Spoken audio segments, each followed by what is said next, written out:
بسم الله الرحمن الرحيم. محبي وعشاق كرة القدم في كل مكان، أصدقاء متابعين قناة الشمس التي تشرق هنا من استاد الأسيوط سبورتس، ولقاء الأشقاء، لقاء يجمع ما بين الفيوم صاحب المركز الثامن، أو بالفعل صاحب المركز السابع و8 نقاط، أمام المقاصة صاحب المركز الرابع وبرصيد 15 نقطة.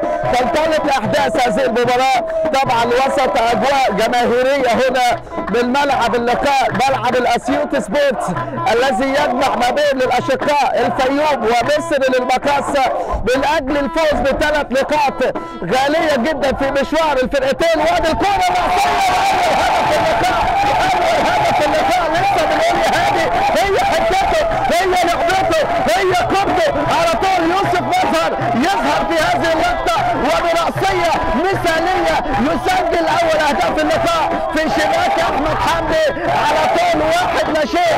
وصل بقى هذه الجماهير في المدرجات البداية القوية وبداية جس النبض الغير موجودة في هذه المباراة، وأول كرة عرضية من الجنب اليمين ورأسية لا تصد ولا ترد. يوسف مظهر